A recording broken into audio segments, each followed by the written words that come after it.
Jambareeqi, it's time for this week's review. I don't have time to review right now, Kawari. But you'll like this one. Why, which one is it? It's a SpongeBob SquarePants movie. Calm down. You've got to be professional about this. Professional? Oh yeah. SpongeBob!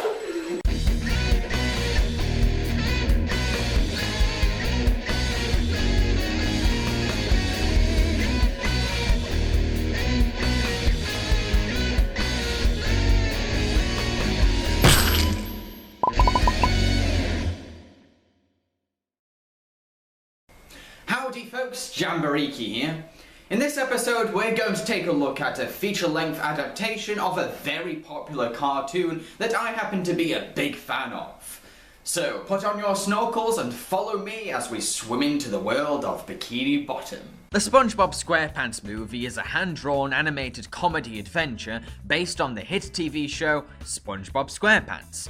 It's set in the strange underwater world of Bikini Bottom, which is ruled by a bad-tempered merman called King Neptune, who has had his crown stolen by a tiny villain called Plankton. After SpongeBob SquarePants' boss, Mr. Krabs, is framed as the crown thief by Plankton, he must journey across the ocean with his best friend Patrick in order to rescue the crown to save Mr. Krabs from Neptune's fury. Unfortunately, while away on their adventure, Plankton takes over Bikini Bottom. I think that this film is really great. It's incredibly funny and wildly adventurous. While the humour may not be for everyone, it definitely appeals to me because I love its silly, nonsensical jokes that rely on fun visual gags or surreal dialogue. All these jokes are driven by the ludicrous charm of the film's ridiculous sense of humour. However, the jokes aren't all perfect. I will admit that some of them make me groan because they can go on for too long or have a habit of repeating themselves. Despite this, I still think that the film has enough consistent jokes to keep me laughing almost all the way through.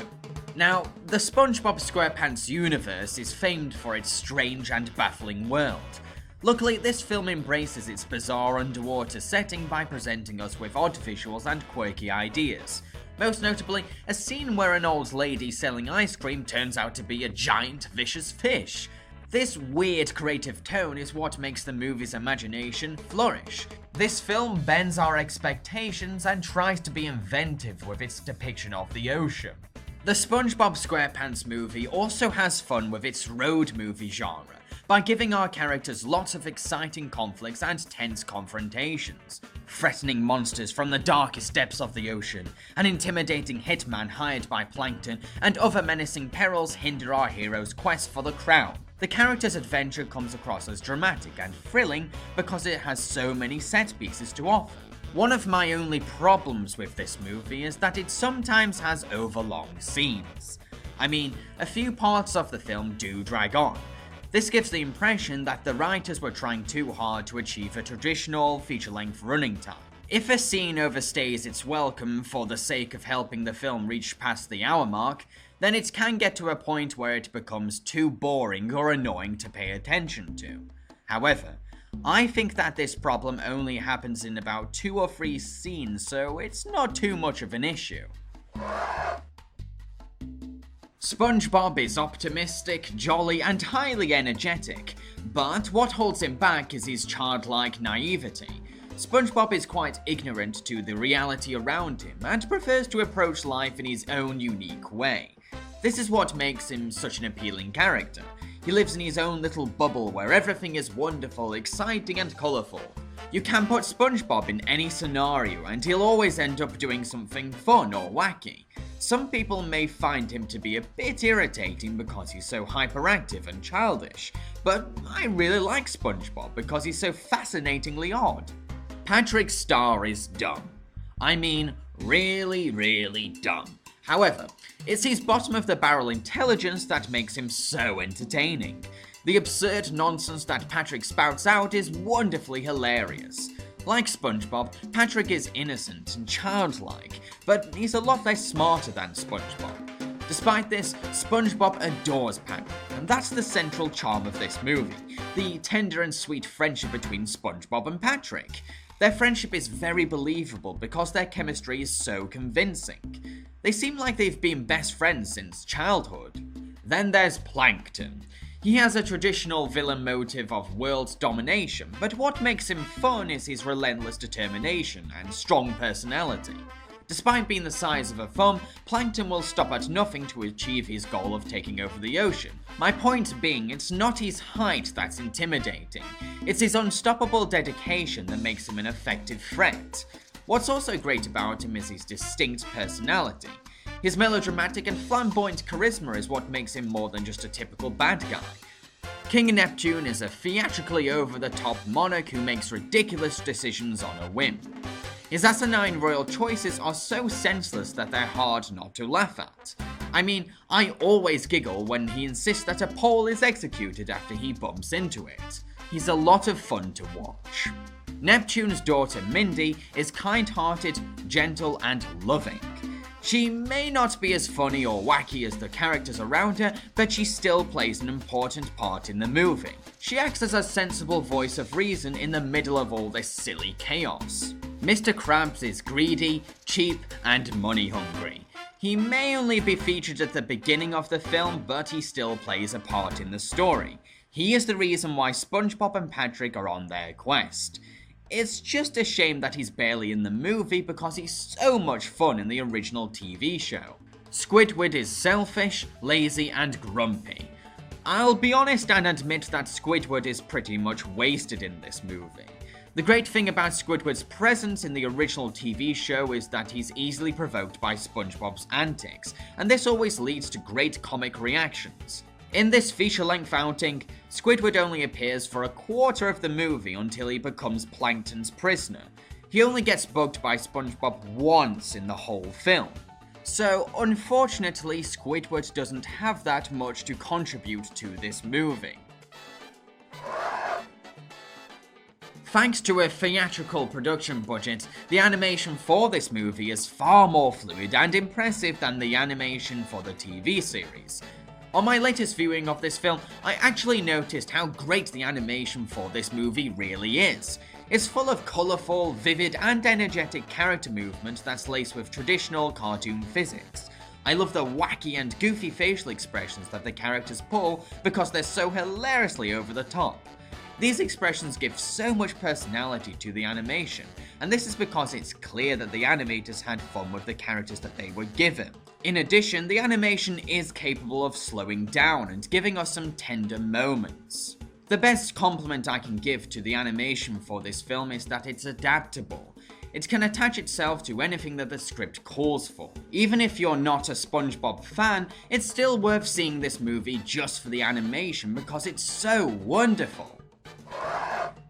The characters from the TV show retain their charm in this film because they're voiced by the artists who breathed life into them in the first place.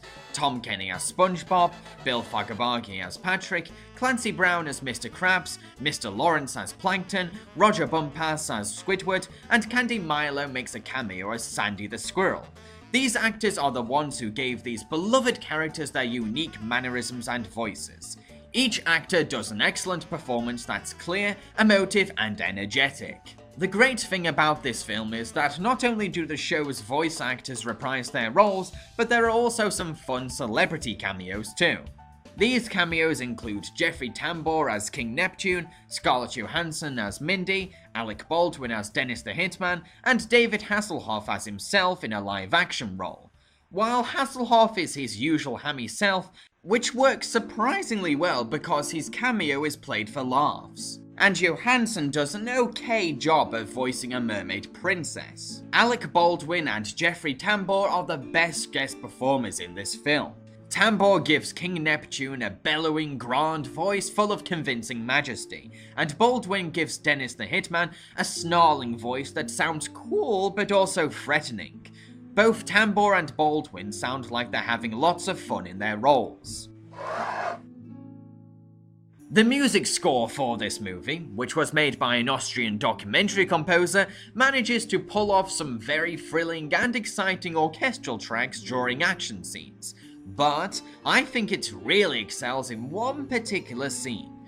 When SpongeBob and Patrick are caught by a diver and placed under a hot light to dry, we hear a variety of beautiful compositions that reflect an array of tender and heartfelt feelings, from sadness to joy.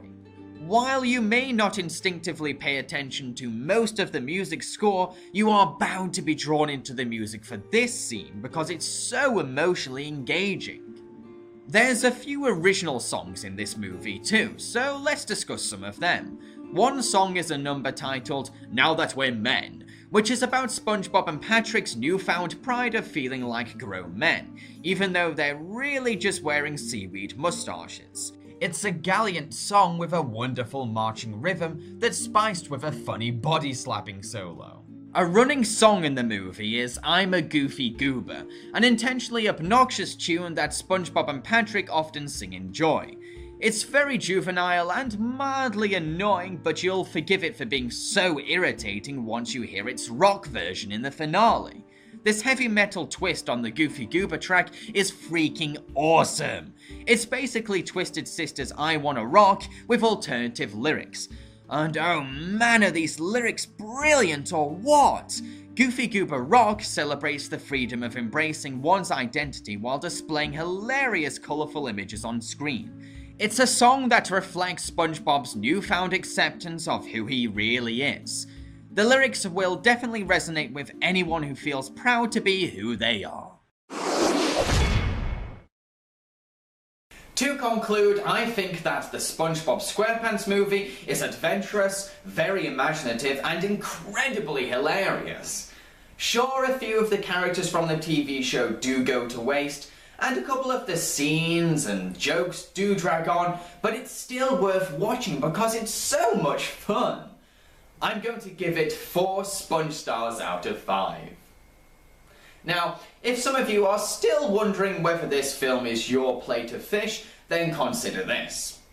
If you liked other strange and wacky cartoons like Adventure Time or Ren and Stimpy, then you'll certainly love the SpongeBob SquarePants movie too.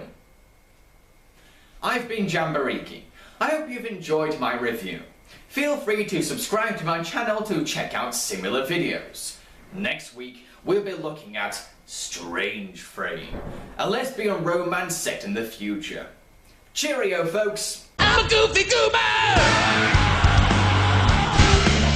You're a goofy goober! We're all goofy goobers! Goofy, goofy, goober, goober!